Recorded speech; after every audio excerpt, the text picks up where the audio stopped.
nege kanye bisaba obe nege kanye muwaka no watina mali jamana fanana bela jenefe ka ufuka wali mado mali kono ani mali ko ka nyangma muno zige maka nyamada Shirifla TV ja kan sofe wala sa kasika boku na siri anakumbana katembe kuna fone jelefe ka fo ebron ha kuna fone watisera bakuru ba kuna fone odeye kelempe odeyi jamana kono don o farla nyonka ka ke jama bakulu keleye wala sa ko ka demeta kanyeshi mali jamana wala masire tabo mo ne kalaba ko ka dusuma kasa wira kanyeshi aljiri jamana mo ulu munu ka ke wali kira sababu ka mali jamana ka keleke save panguru do o jaso kuma ko droni ine ya on donga yebi bonga kuno fono kwana na kuno na framinga ka wala au ibaranga chanyi na soni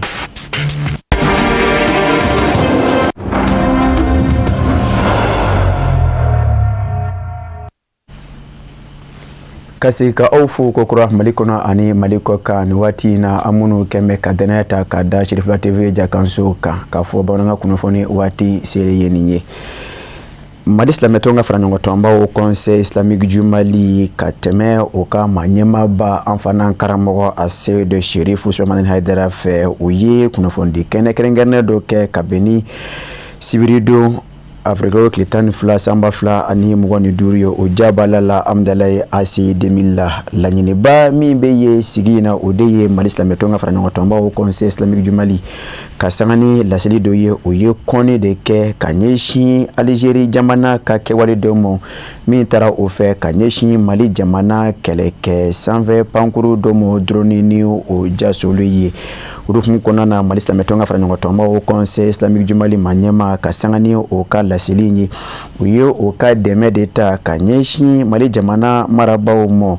kasangani ke wali mimbe ke ofe dugo jogo mwani ta jango kasiga jamana kono dono obolo kono fon lakana kasangani jatika wali mao ulu keleli okumukelen konana olabana kanyini jamana fulanu no fe oka foka beke janko okasi kaje ka kele nundo nyonfe kele mimbe ke sababu kasika jugufin kele mimbe onano o jatika wali kebo yoka okele wala sa ka kuno foni jonjon soro nu koyun kunka maadi awa kebe ani bagaru kone ulu kumbe angaje ka nyamada o ka soro lonfe a'udhu billahi samil alim min sharri shaitanir la'in rajim bismillahir rahmanir rahim wa sallallahu ala sayyidina muhammad wa ala alihi wa ashabihi wa sallim tasliman kaseer ila yawmiddin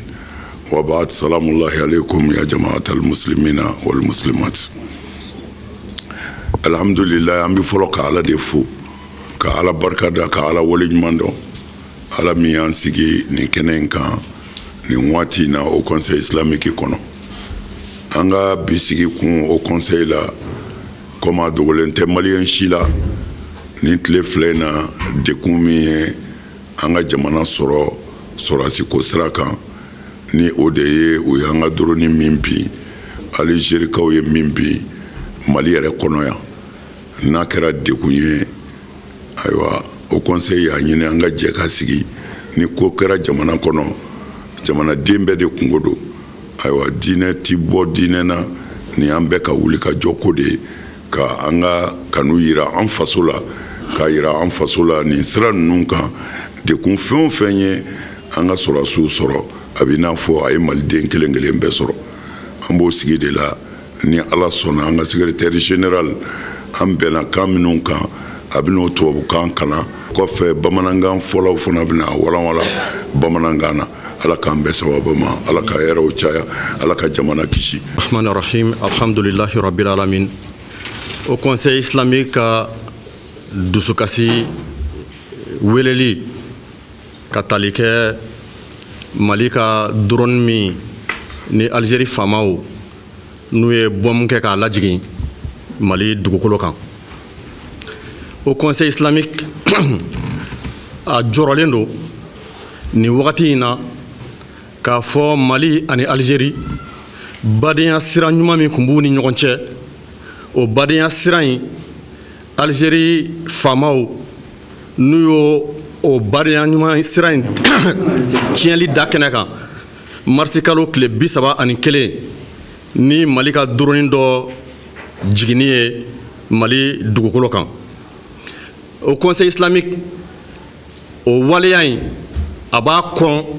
kɔncogo cɛjugu bɛɛ lajɛlen na wa a b'a yira diɲɛ la k'a fɔ Mali faamaw a b'u kɔ a b'u dɛmɛ a b'u jukɔrɔmatintin Alizeri ka nin wale jugu min n'a taara ka Mali sɛgɛrɛ. Au Conseil islamique a bɛ Alizeri hakili jigin k'a fɔ nin wagati in na diɲɛ kɔnɔ farafinna kɔnɔ ani Mali kɛrɛfɛ jamanaw olu bɛɛ lajɛlen y'a sabati k'a fɔ min ye terrorisiya dɛmɛli ye ka terrorisiya jukɔrɔmatintin ani ka terrorisiya wara Saheli jamana kɔnɔ k'a fɔ o ɲɛmaya o bɛ Alizeri bolo. A b'a ɲini Alizeri fɛ Alizeri kana ɲina ale Mali a ye giringajɔ ani wulikajɔ min kɛ walasa ka Alizeri dɛmɛ a k'a ka indépendance sɔrɔ bonya ani basigi kɔnɔ n'o kɛra sababu ye bi ka Alizeri lafiya. Alizeri kana ɲina o kɔ.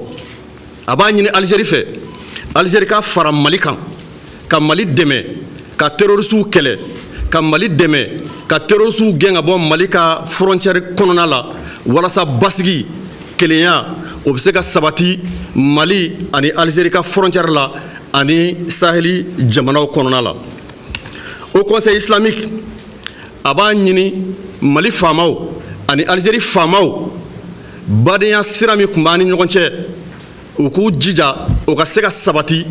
o ka jɛya u bolo dilen ɲɔgɔn ma walasa bɛn ani keleya o bɛ se ka sabati an ka frontière ani an ka jamanadenw ani ɲɔgɔn cɛ. Au Conseil islamique a b'a ɲini Mali silamɛw fɛ ani maliden bɛɛ lajɛlen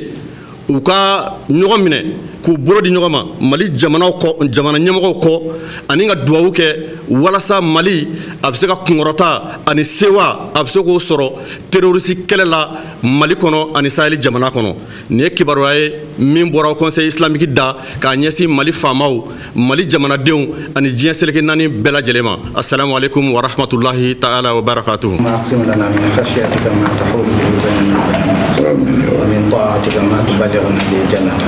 اللهم احفظ البلاد والعباد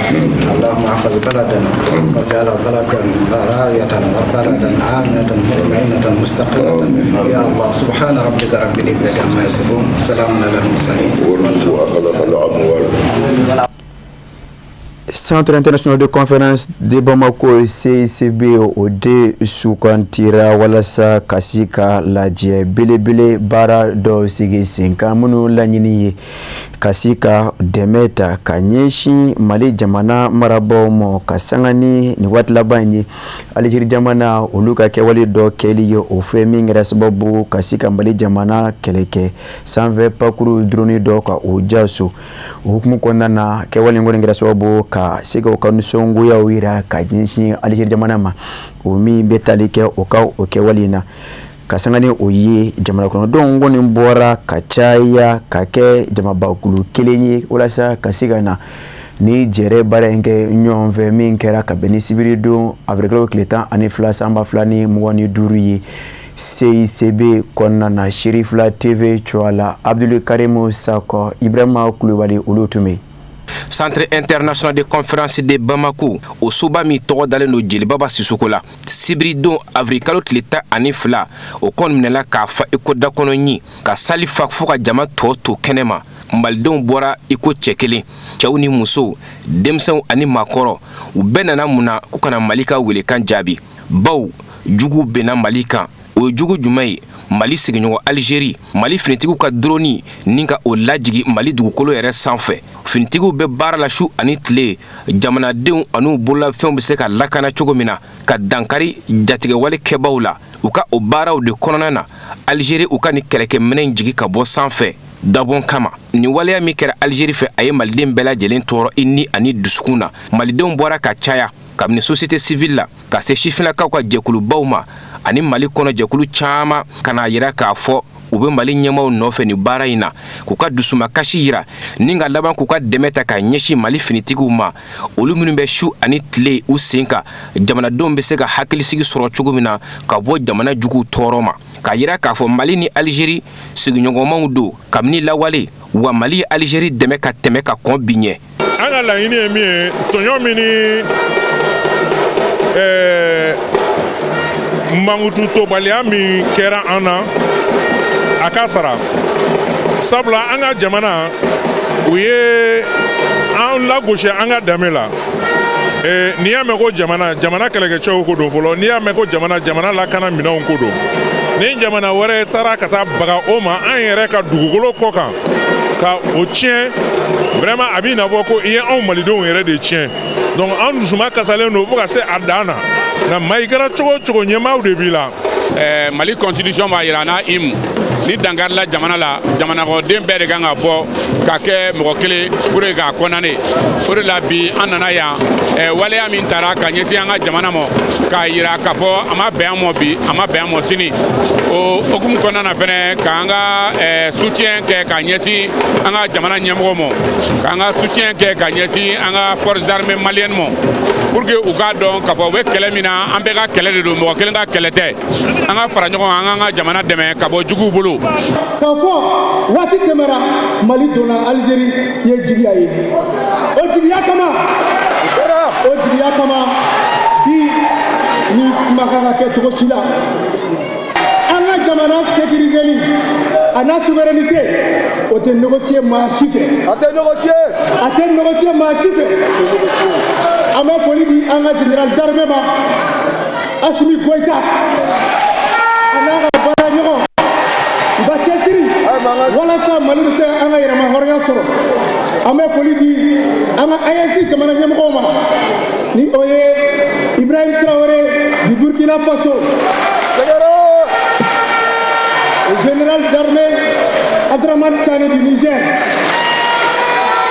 k'a yira k'a fɔ baara fɛn fɛn kɛra u y'a yira ko an bɛɛ lajɛlen ye kelen wa an AES jamana an société civile mɔgɔw an bɛɛ lajɛlen k'an bolo di ɲɔgɔn ma walasa an ka jamana la kasi. An nana yan nɔ k'a yira k'a fɔ ko Algérie kɛra jamana dɔ de ye min ni danger don diɲɛ bɛɛ lajɛlen ma mais k'a yira ko maliyɛnw b'u ka fanga in kɔ maliyɛnw b'u ka faso fɛ maliyɛnw b'u ka hakɛ fɛnɛ kɔ mais k'a yira bɛɛ la ko Mali ye cɛfarin jamana de don siya foyi tɛ Mali la mun cɛfarin ma bɔ mun na. Baw Algérie ka yɛrɛma hɔrɔnya kɛlɛ la n'o ye a ka indépendance ye Faransi kun kɛn bɛ ka jɔnya juru min coro a kan na Mali de ye Algérie dɛmɛ a ka se ka o juru bɔ a kan na ni maa ma sɔrɔ ka nin kɛ Mali la bi fo Algérie u ye maliyɛnw tɔɔrɔ ka sɛmɛ a dan na. Mali sifinnakaw ka jɛkuluba n'o ye Conseil national de la jeunesse ye a y'a yira ka kɔrɔfɔliw la k'a fɔ ka kɔn bi ɲɛ Algérie kan k'a dɔn Mali ye jɔyɔrɔ min ta a ye n'an taara ka sigi o tɛ se ka Mali sara o la. A ye welewele kɛ ka ɲɛsin diɲɛ tɔnba ma n'o ye Nations Unies ye u ka wulikajɔw bɛɛ lajɛlen kɛ ni ko in ka sɛgɛsɛgɛ maa o maa bɛ nin ko in jukɔrɔ ka fara Algérie kan birifini ka ta ka bɔ a bɛɛ lajɛlen kan bawo Nations Unies ale ye jɛkulu ye Mali ni Algérie bɛ ɲɔgɔn sɔrɔ jɛkulu min kɔnɔ diɲɛ tɔnba kɔnɔna na jamanadenw kɔni y'a yira k'a fɔ ko jamana ɲɛmaa général d'armée Assimi Goïta ani finitigiw bɛɛ lajɛlen u k'a dɔn k'a fɔ malidenw bɛ u kɔ ni kɛlɛ in na k'u b'a ɲini jamana ɲɛmaaw fɛ u ka nin ko in kɛ ka se a dan na wa minnu yɛrɛ ye nin kɛ u ni ɲangini min ka kan u ka da u kan. An bɛ sigi ka taa Bangoni Janginɛbugu la ka taa bisimila minɛ Sherifula duba kɔnɔna na k'aw ladɔnniya k'a fɔ yen Mali silamɛtɔnw ka fara ɲɔgɔn tɔnbaw Conseil islamique du Mali ma ɲɛma Mali silamɛ diinɛ ɲɛmaaw ka jɛkuluba groupement des leaders spirituels musulmans du Mali ma ɲɛma silamɛya dɛmɛtɔn ani saroniran fana karamɔgɔ a se de Sherif Usman Manayidara a dagayɔrɔ la Bangoni Janginɛbugu la a ye bisimilali kɛ silamɛya dɛmɛtɔn ani saro olu maaw kɔrɔw la k'aw ladɔnniya k'a fɔ taama in ye kun ye min ye o de ye ka se ka na bilasiralikan sanumaw sɔrɔ ka bɔ Zamzam yɔrɔ ni ka laban ka ɲini bani fɛ a ka duwawu kɛrɛnkɛrɛnnen kɛ olu ye a baaraw kɔni sen fɛ silamɛya dɛmɛtɔn ani saro o maakɔrɔ ninnu o ye o ka layidu talen kurakuraya ka ɲɛsin Zamzam yu ma k'a fɔ o seko n'o damayira min ye u na kɛ o fɛ walasa ka a dɛmɛ halibi silamɛ diinɛ ɲuman min ni a bila ka a warakata baaraw ka se kɛ sabatifɛn ye ni ka sɔrɔ ka wele kan kɛrɛnkɛrɛnnen bila ka ɲɛsin silamɛya dɛmɛtɔn ani saro a sifinnakaw ma janko o fana ka dɔ fara cɛsiri ka halibi n'a ka biya walasa diinɛ in a bɛ se ka faamu cogo min na ani ka warakata bani fɛ o baaraw ka kɛ sabatifɛn ye an ka jɛ ka ɲɛma da dakuru ɲɔgɔn fɛ minnu sɔrɔla ka salo ɲɔgɔn fɛ ni kɛnɛ in kan Luti Sidibe fɛ wulada in na an taara cɛkɔrɔbaw farala ɲɔgɔn kan ka na ɲɛ jɔ sirifekɛ la ka dugawu k'a ye ka dugawu ɲini a fɛ hukumu min kɔnɔna na laada dɔ an fɛ ni seli fitinin sera an bɛna ɲɔ la n'an taara tamani ziyara kan an bɛna ɲɔ la nka an ye dɔ wɛrɛ fara a kan bi tuguni n'o ye Segu Malilu min bɛna ye an nana ka na bɛɛ lajɛlen foli k'a ye ka bonyamasegin k'a ye ka foli k'a ye ka dugawu ɲini a fɛ a ka dugawu k'an yɛrɛw ye an fari fonina kojugu n'aw n'ale ye ɲɔgɔn ye dɔrɔn an bɛ kɛnɛya de o ye depuis an bɛ fɛn ye sɔgɔmada la fɔ an b'a lansara la n'an y'a ye dɔrɔn an bɛ lafiya welekan min bɛ Ansaru cɛkɔrɔbaw bolo ka se denmisɛnninw ma ɲɛtaa de bɛ yen kɔsɛgi tɛ yen n'i ye tiɲɛ minɛ dɔrɔn bɛ kɔsɛgi tɛ yen parce que anw ye tiɲɛ ye an ye tiɲɛ ye depuis kunu fɔ bi a bɛ fɛn min kan k'a fɔ an ye yɛlɛma cogo t'a la o de kama an b'a nɔfɛ bamananw min sana dɔ da ko kankoman tɛ nɔrɔ dɔnkili la gansan ni dɔnkili diya ko tɛ dɔnkili kɔrɔ ko don ni Ansaru cɛkɔrɔbaw ka kuma ye. Fanga ɲinitɔn min bɛ wele Parti Nouvel Espoir pour le Mali nema Mali jigiya kura ka sanga ni o ka baara bolodalenw ye o ka secrétariat permanent a ye o ka laadalasigi belebele min bɛ kɛ o fɛ o ye o laada timɛ k'aw ladɔnniya k'a fɔ sigi in kɛra sababu kasi ka o ka secrétariat permanent maa ninnu bɛɛ lajɛlen kamaru ɲɔgɔn na min ye laɲini kunba ye o de ye kasi ka na hakili fɔlɔfɔlɔ kɛ o ni ɲɔgɔn cɛ ka ɲɛsin fanga ɲinitɔn yɛrɛ a lahala ma f'a ka se baara bolodalen minnu bɛ o fɛ ka ɲɛfɔli kɛ ɲɔgɔn ye olu baara bolodalen la walasa laɲiniba minnu bɛ o bolo olu ka se kɛ sabati fɛnw ye a baara kɛra ka bɛn ni sibirido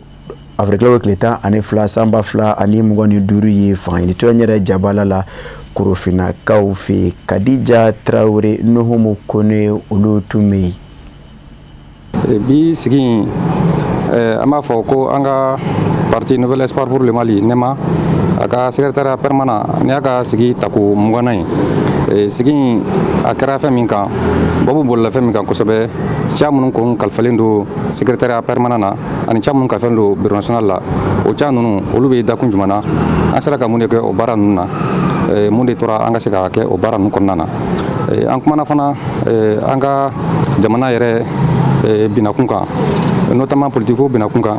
jamana kɔnɔ kuma minnu bɛ yen nɔ n'a bɛ politiko kun kan fɛɛrɛ jumɛn bɛ se ka sɔrɔ walasa politiciens ka se k'u hakilina don jamana jɔli la cogo min na bɛɛ bɛ se ka sabati jamana kɔnɔ cogo min na jamana kɔnɔdenw bɛ se ka ɲɔgɔn kanu jamana ka nafa kama ni jamana ka ɲɛta kama. O fana de b'an sɛnsɛn k'an kunda diɲɛ fan wɛrɛ kibaruyaw kan a bɛ lakali karamɔgɔ Musa Fɔnba fɛ. A ka d'an ye an ka jɔ an golo la k'an ka jamanaw lakana an yɛrɛw an da fɛ ka siri maa na nin ye Mali minisiri ka kuma ye minisiri min ɲɛsin bɛ Mali ni jamana wɛrɛ ni ɲɔgɔn cɛ koɲɛ ɲɛnabɔw ma Ablaye Diop baro dɔ senfɛ a tɔɲɔ minisiriw ka bɔ farafinna cɛcɛ ka na jamanaw na Burkina ani Niger olu tun bɛ baro min kɛnɛ kan Turiki duguba la Antalya ka sanga ni Antalya lajɛba ye ko in kɛra sibiri avril kalo tile 12 Ablaye Diop ka dakuruɲaw kumabaw filɛ a ko AES jamanaw o mago tɛ kɛlɛcɛ la ka sabu kɛ kɛlɛcɛw b'u bolo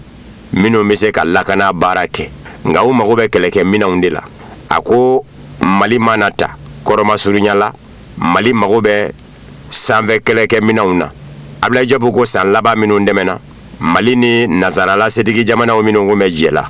olu kɛn kun bɛ ka bariko da kɛlɛkɛ mina sanda kun Mali kun tɛ se ka kɛlɛkɛ mina sɔrɔ a yɛrɛ ye k'a yɛrɛ lakana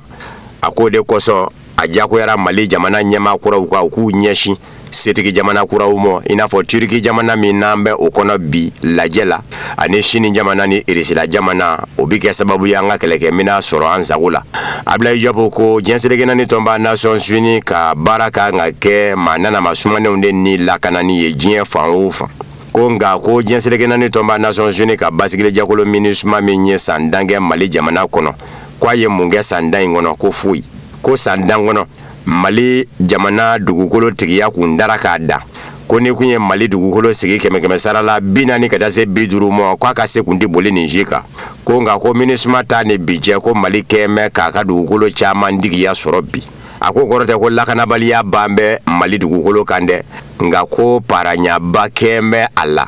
a ko nin jamana sababu minnu la nin ye jɛkulu kelen kɔnɔ bi Mali, Burkina ani Niger, Alliance des États du Sahel, AES, u bɛ ka baara kɛ, u ka kɛlɛcɛw bɛ ka baara kɛ, u faralen ɲɔgɔn kan ka jugu kɛlɛ, wa don nataw la u bi jɛ ka kɛlɛbolo kelen bɔ, kɛlɛbolo min ka baara bɛna ɲɛsin a jamana sababu lakanani ma. Algérie jamana ni Faransi jamana ka teriya wali kelen u ka segin ɲɔgɔn ma a ma bɔ kari la ka dɛnɛn sɔrɔ fɔlɔ, ka sabu kɛ Algérie jamana ɲɛmaaw namɛ u ka nisɔngoya jira Faransi jamana ma ɲɛmaaw la kelen. Algérie jamana lasigiden dɔ de minɛnen filɛ Faransi jamana ma ɲɛmaaw fɛ ka datugu. Lasigidenso min bɛ Algérie jamana bolo Faransi kɔnɔ n'o ye consulat ye, man y'o baarakɛla ye Algérie jamana tɔgɔ la, kɛrɛnkɛrɛnnen ɲɛna Créteil dugu la. Faransi kiiri tigilamɔgɔw de filɛ nin ye ka wuli a nɔfɛ ni ka minɛ ka datugu, ka sabu kɛ ko Algérie jamana den dɔ min bɛ wele ko Amir Bourkors man in tɛ maa kalalamaba ye, kokolonkɛla don. Algérie jamana ɲɛmaaw kɛ kun bɛ ka mandat d'arrêt bila a nɔfɛ fɔ sigiyɔrɔma 9. Nka san 2024 maaw balala k'a ye k'a fɔ Amir Bourkors Algérie ka den ye min ni tiɲɛnikɛla don, ni Algérie jamana ɲɛmaaw kɛ mɛ ka mandat d'arrêt bila a nɔfɛ, Faransi jamana kɔnɔ a balala ka tunu, maa si ma taa yɔrɔ dɔn. Algérie jamana yɛrɛ siga bɛ maa in na u ka jamanaden Faransi Amir Bourkors k'a fɔ yuruku maa don kelen minnu bɛ ka kɛlɛ bi diɲɛ ɲɛfɛ n'u kɛmɛ ka silamɛya diinɛ birifini biri u yɛrɛ ka jarawelelaw a n'olu bɛ taabolo kelen na Algérie jamana bolo. Algérie jamana lasigiden minɛkun ma kɛ dɔwɛrɛ ye Faransi jamana kiiri ɲɛmaaw fɛ ko manzinw ka jateminɛ bɔra kan k'a fɔ Amir Bourkors san 2024 sango a tununi min kɛra ko Algérie jamana lasigidenso man ɲi, manzinmafɛnw ka sɛgɛsɛgɛli y'a jira k'a fɔ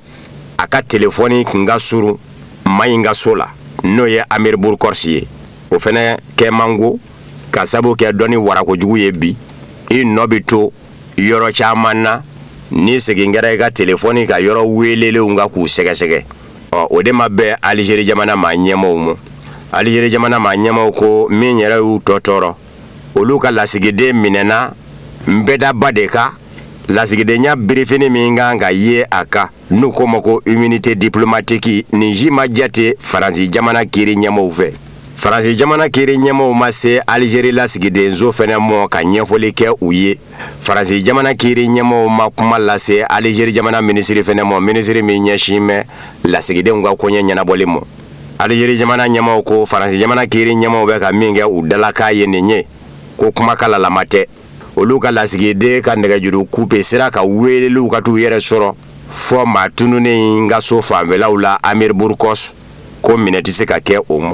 Algérie jamana ma ɲɛmaaw k'u b'a ɲini Faransi jamana kiiri ɲɛmaaw fɛ u ka lasigiden minɛnen ka bila ɲɛtugu ni ɲɛyɛlɛ cɛ, ka sabu kɛ n'a ma bila ɲɛtugu ni ɲɛyɛlɛ cɛ a kɔlɔlɔndan tɛ Algérie jamana bolo Faransi ni Algérie jamana ka yɛrɛ. Algérie jamana ma ɲɛmaaw ko in tɛ bɛnzemɔ ye o, a bɛ ka kɛ ka bɛn ni kuma ye kuma min ni Faransi jamana ni Algérie jamana segin bɛ ɲɔgɔn mɔ, wa segin ɲɔgɔn mɔ in kɛra jamana ɲɛmaa filaw de ka jɛ kɔnɔ. Algérie jamana ɲɛmaa Abdelmajid Tebboune ani Faransi jamana ɲɛmaa Emmanuel Macron ko kuma ni maa bɛɛ Faransi jamana kɔnɔ maa ɲɛmaa la min tɛ ka ko ye ni ɲɛ ɲuman ye ko Faransi jamana ni Algérie jamana ka segin ɲɔgɔn mɔ o bi k'i ka ɲɛkumu kan ni ka sɔrɔ ka nin kokolo k'a wuli k'a ka Faransi jamana maa ɲɛmaaw ka ɲɛɲinini kɛ ko rɔ n'o tɛ Algérie jamana kɔni diɲɛ dɔ tɛ ni u ka maa minɛni ye nin cogo in nɔ. Maramurutilen min bɛ Somali n'a bɛ wele ko Somaliland a furadama kɛmɛ ka jira k'a fɔ a tɛ Somali fɛ, a y'a dama jamana ye hali n'a lakodɔn tɛ diɲɛ seleke naani siriki jamanaba caman fɛ. Sango mankan yera maramurutilen in kun kan ka sabu kɛ maramurutilen in ye a ka danganda dɔ di singa na Ethiopie jamana ɲɛmaaw ma u ka minɛnw bɛ se ka don ka bɔ kɛ ni yen ye. N'o kɛra Ethiopie jamana ɲɛmaaw ka wuli ka jɔ kɛ diɲɛ seleke naani binaku ka jango olu ka mara bɛ se ka lakodɔn a dama jamana ye ka tigɛ ka bɔ Somali la. Bi marabolo murutilen in Amérique jamana kunnafoni di sira New York Times bɔ mɛn n'a ye k'a fɔ a kɛn bɛ ka ɲini Amérique jamana ɲɛmaa Donald Trump fɛ Amérique jamana ɲɛmaa ka Somaliland mara murutilen lakodɔn a dama jamana ye. N'o kɛra Somaliland yɔrɔ nafamaw minnu bɛ yen ni Amérique jamana yɛrɛ b'a dɔn k'a fɔ a ka se bolili o yɔrɔw ka bi kɛ nafa ye a mɔ. Somaliland mara murutile bi o yɔrɔw bila Ameriki jamana ɲɛmɔgɔw ka bolo kan. Somaliland mara murutile b'a fɛ ka yɔrɔ nafamaw minnu bila Ameriki jamana ka bolo kan. O dɔ ye danganda ye Kwajida, o dɔ ye Pankurun jigingɛnɛ fɛnɛ ye. Ni kuma in kɔni na Ameriki jamana kunnafoni di sira New York Times ye sɛbɛnni in kɛ, nka Somaliland mara murutile ɲɛma si kɛn ka sɛmɛndiya fɔlɔ. Mara murutile yɛrɛ ɲɛma ni o ye Abdirahman Mohamed Abdullahi ye. New York Times kunnafoni di sira ka fɔ la Ameriki jamana kɛlɛcɛ daga yɔrɔ dɔ fɛnɛ bɛrɔ ni Ameriki jamana kɛra sɔnfɛn ye. Kwajibolo fara min bɛ wele ko Mer Rouge o kɔrɔ ye Kwajibolo bilenman Gulf d'Aden. Kwajibolo fara do min bɛ sɛbɛkɔrɔ Matama kurunbaw fɛ a kilomɛtiri 800 danganda min bɛ Somaliland yanfan fɛ. Somaliland mara murutile bi diɲɛ di Ameriki jamana kɛlɛcɛw ma u daga yɔrɔ ka kɛ ye. Nin bɛɛ ye Ameriki jamana kunnafoni di gafe New York Times ka kumaw ye min ma sɛmɛndiya Somaliland mara murutile ɲɛma fɛ. Ko bɛnkan ni Ameriki jamana ɲɛmaw sɔnna Somaliland mara murutile bolo a n'a to Ameriki jamana k'i ɲamada Kwajibolo fara in ma ta Mali bɛɛ fɛ. Mankan minnu bɛ se ka kɛ wulifɛn ye fana farafina kɔrɔyanfan fɛ ani farafina biɲɛkolomayanfan fɛ n'o ye Afrique Australie ye ka kunbɛncogo ɲini olu la. Wale kele a kɔni na Ameriki jamana t'a tɛgɛ mɔ. Kɛrɛnkɛrɛnnen ɲɛna Somali yɛrɛ kɔnɔ bɛɛ b'a dɔn k'a fɔ jarawulijakulu Shebabu o bɛ wuli ka jɔ la ye. Kunnafoni di gafe New York Times ko don nataw la mara murutile Somaliland ɲɛma kan ka taa Ameriki faaba la Washington ka taa ko in dɔ dangɛnɛmaya. Kwaji danganda min bɛ bila Ameriki jamana ka bolo kan Somaliland mara murutile fɛ o ye Berbera Kwaji danganda ye. Pankurun jigingɛnɛ min fɛnɛ bɛ bila Ameriki jamana ka bolo kan Somaliland mara murutile fɛ o ye Berbera pankurun jigingɛnɛ ye. Farafina bɛɛ a ɲɔ pankurun jigingɛnɛ kundala jande ye. A pankurun jigingɛnɛ kundala kilomɛtiri 4 ani kunganfɛn a jɔra san 1970 kumaw de Irisila jamana fɛ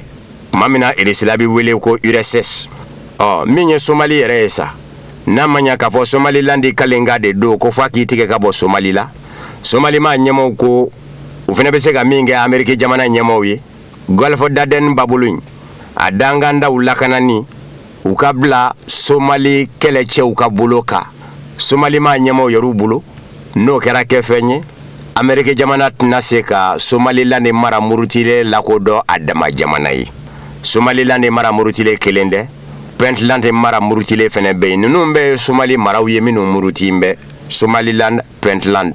nka u dɛsɛn bɛ ka lakodɔn diɲɛ seleke naani tɔnba Nations Unies de fɛ. Sigikafɔ min bɛ senna Ameriki jamana ɲɛmaw ni Irilama ɲɛmaw cɛ taacogo ka ɲi nin ye Donald Trump ka kumaw ye. A ko don nataw la sigikafɔ a n'a kunkun n'a ɲɛɲɛ bɛɛ lajɛlen dɔn. Donald Trump ye nin de kɛ ka kunnafonidilaw jaabi a ɲininkalen sigikafɔ kunkan min bɛ a ka fanga ni Irisila fanga cɛ bibi na Ukraine ɲamana mankan bannen kɔrɔ. A ko ni min bɔra la maaw n'o ye. Avril kalo tile 11 tɛmɛnen Irisila jamana ɲɛmaa Vladimir Putin ye Donald Trump ka ciden gɛrɛngɛrɛnnen Steve Witkoff bisimila Irisila duguba la Saint Petersburg. Kuma ɲɔgɔnya lɛrɛ 4 ani sanga 30 de kɛra a la maa filaw cɛ. Ukraine jamana kunga a mankan banni. Nin y'a siɲɛ sabanan de ye Donald Trump ka ciden Steve Witkoff ka taa Irisila jamana kɔnɔ kalo 2 kɔnɔ. Ciden ka taama kɔfɛ ka ɲɛsin Irisila mɔ. Irisila cidenw ni Ameriki jamana cidenw ye ɲɔgɔn sɔrɔ lajɛ damadaw la. Dɔ kɛra Saudiya jamana kɔnɔ, dɔ kɛra Turki jamana kɔnɔ. Kuma min filɛ nin ye senna Donald Trump ka ciden Steve Witkoff ni Irisila jamana ɲɛmaa Vladimir Putin cɛ. Irisila jamana ɲɛmaa Vladimir Putin ka babu sentigi Dmitry Peskov ko jamana ɲɛmaa filaw ka ɲɔgɔnye ɲɛbila baaraw de don Putin ani Trump. A ko fɛn dɔw fɛn min kan ka labɛn de ko nin y'o labɛn de ye. Jamana ɲɛmaa filaw y'a jira k'a fɔ a ka d'u ye u ka ɲɔgɔn ye wa a mana tigɛ da o da kan u na ɲɔgɔn ye fana. Vladimir Putin ka babu sentigi Dmitry Peskov ka fɔ la.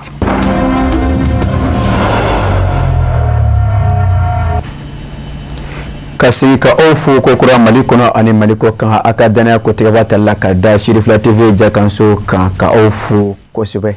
bawo ni bɛ kɛ sababu ka dansigi bi bamanankan kunnafoni sɔrɔ la min sera ka fara ɲɔgɔn kan ka bɛn tun bɛ kunnafoni so ɲɛmaaya so fɛ laseli wɛrɛ aw ni Fatumata Yaya Kane de bɛ ɲɔgɔn sɔrɔ yan san'o cɛ maa fɔla ka bɛn ani basigi na Mali jamana kɔnɔna na fo ka se diɲɛ fanga bɛɛ lajɛlen ma a k'an bɛn diɲɛ waati wɛrɛ